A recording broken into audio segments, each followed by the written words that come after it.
السلام علیکم سامعین، 2 جمادی الاخری اور 16 دسمبر ہے۔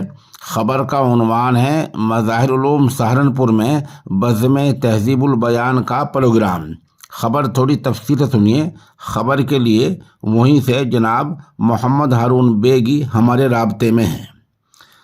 جامعہ مظاہر علوم سہارنپور میں ضلع سہارنپور کے طلباء کی انجمن بزم تہذیب البیان کا ایک اہم پروگرام منعقد ہوا۔ اس کی صدارت جامعہ کے استاد تفسیر و حدیث حضرت مولانا محمد ساجد مظاہری دامت برکاتہم نے کی، جبکہ مفتی بشیر احمد مظاہری اور مفتی اسرار مظاہری بطور حکم شریک رہے۔ پروگرام 3 عنوانات پر مشتمل تھا۔ ایک عنوان تھا مسلم بچیوں کا ارتداد، اس کے اسباب اور تدارک، یعنی یہ ارتداد کیوں پھیلتا ہے، وہ اپنے ایمان سے کیوں پھر جاتی ہیں، اس کی وجہ کیا ہوتی ہے اور یہ کیسے ختم ہو سکتا ہے، کیسے اس پر قابو پایا جا سکتا ہے۔ اس موضوع پر ماشاءاللہ موجود طلباء میں سب سے اچھی تقریر مولوی محمد عثمان نواز پوری نے کی۔ دوسرا عنوان تھا نشہ۔ اس تعلق سے مولوی محمد سالک شاہ پوری اور مولوی محمد عبید اللہ نے بہترین تقریر پیش کی۔ تیسرا عنوان تھا سبق پھر پڑھ صداقت کا۔ اس عنوان سے مولوی محمد مبارک حسین پوری نے عمدہ تقریر پیش کی۔ ان مساہمین شرکاء میں مولوی محمد سالک ایسے طالب علم ہیں جو 3 بار اول پوزیشن حاصل کر چکے ہیں۔ یہ پروگرام مولانا قاری صلاح الدین کی دعا پر اختتام پذیر ہوا۔ بزم کی جانب سے طلباء کو انعام سے نواز کر ان کی حوصلہ افزائی بھی کی گئی۔ نظامت مولوی نوشاد شمس پوری نے کی۔ کا آغاز قاری عبد الرحمن دمجیڈی کی تلاوت اور مولوی جاوید گھگرولی کی نعت پاک سے ہوا۔ ومسلما على ذي المجد والمكانة، أما بعد فأعوذ بالله من الشيطان الرجيم، بسم الله الرحمن الرحيم.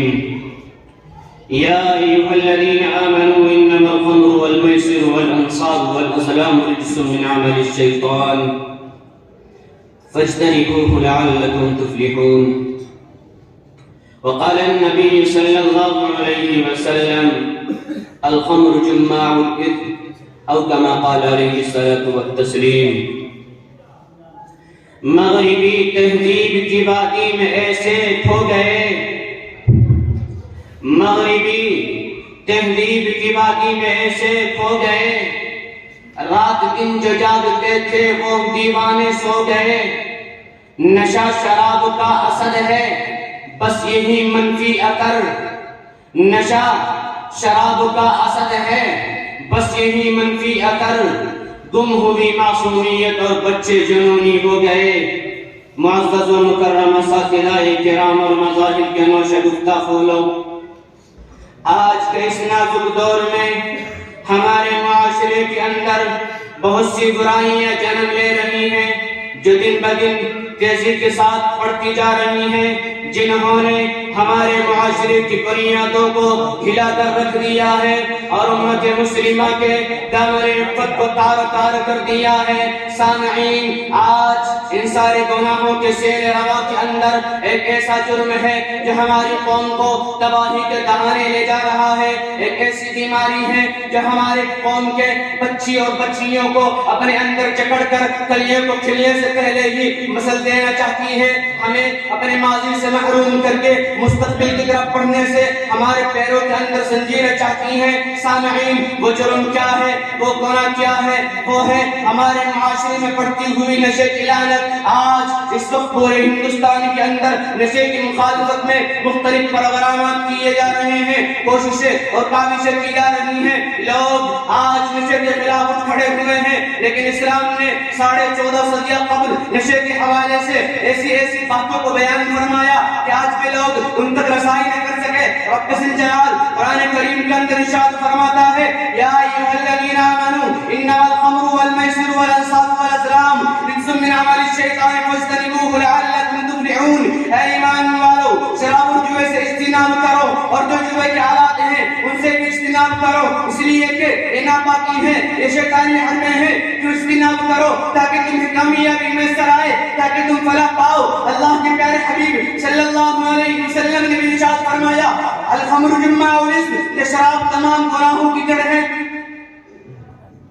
سامعین پاس، آج ہمارے معاشرے کے اندر جتنی برائیاں جنم لے رہی ہیں، زناکاری اور فحاشی اور ایک دوسرے کی آبرو ریزی، ان سب کا منبع و مصدر اگر اس خمر کو قرار دیا جائے تو بے جانا ہوگا، کیونکہ آپ علیہ الصلوۃ والتسلیم نے اپنے محبوب صحابی حضرت معاذ بن جبل رضی اللہ تعالیٰ عنہ کو ان کا ہاتھ پکڑ کر ارشاد فرمایا، یا معاذ لا تشربن خمرا فإنه اصل كل فاحشہ، اے معاذ کبھی بھی ہرگز شراب مت پینا، کیونکہ تمام برائیوں کی جڑ ہے۔ عام طور پر خمر کا ترجمہ شراب کیا جاتا ہے، لیکن اگر آپ اس کی گہرائی کے اندر جائیں گے تو آپ کو معلوم ہوگا سیدنا عمر فاروق رضی اللہ تعالیٰ عنہ نے خمر کے معنی بیان فرمائے ہیں، الخمر ما خام العقل، ہر وہ چیز جو عقل کو ڈھانپ دیتی ہے، عقل پر پردہ ڈال دیتی ہے، اس کو خمر کہتے ہیں۔ اللہ کے حبیب صلی اللہ علیہ وسلم نے ارشاد فرمایا، کل مسکر خمر وکل مسکر حرام، ہر نشاور چیز خمر ہے اور ہر نشاور چیز حرام ہے، لہذا جس چیز سے بھی نشہ ہوگا وہ حرام ہے۔ سامعین پاس، آج کے ترقی یافتہ دور میں تو لوگ شراب سے نشہ کم کرتے ہیں، کوئی بھنگ سے نشہ کر رہا ہے، کوئی چرس سے نشہ کر رہا ہے، کوئی ڈرگ سے نشہ کر رہا ہے، اور نہ جانے کیسی کیسی اشیاء ہیں جن سے لوگ نشہ کر رہے ہیں۔ اس سب نشے کے جدید طریقے لوگوں نے اختیار کر لیے ہیں، لیکن میں آپ کو بتاتا چلوں، نشہ کرنے والا وقتی طور پر اپنے آپ کو بادشاہ وقت گمان کرنے لگتا ہے، سرور انبساط کی لذت سے آشنا ہو کر جسمانی تھکان کو بھول جاتا ہے، لیکن اس کا سب سے بڑا نقصان یہ ہے کہ انسان عقل و خود سے بیگانہ ہو جاتا ہے، جو حقیقت میں انسانی فضیلت کا معیار اور انسانی امتیاز کا نشہ ہے۔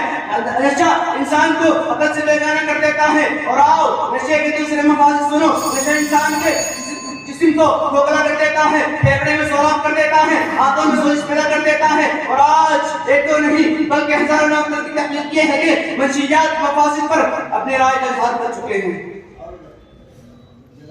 لیکن میرے دوستو، اسلام میں کتنا عظیم احسان ہے کہ اس نے 14.5 صدیاں قبل نشے کے متعلق ایسی ایسی باتوں کو بیان فرمایا، لیکن افسوس آج امت مسلمہ کا نوجوان طبقہ اس بیماری میں مبتلا ہے، لیکن عام طور پر یہ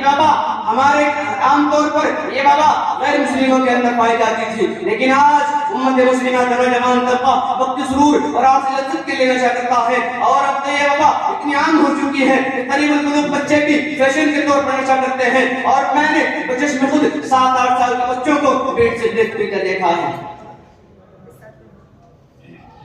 میرے دوستو، میں اپنی تقریر کو شعر پر ختم کر دینا مناسب سمجھتا ہوں۔ کشتی بھنور میں پھنس کر بھی نکل سکتی ہے، کشتی بھنور میں پھنس کر بھی نکل سکتی ہے، مایوس نہ ہوئے انسان، تقدیر کسی بھی وقت بدل سکتی ہے۔ ہماری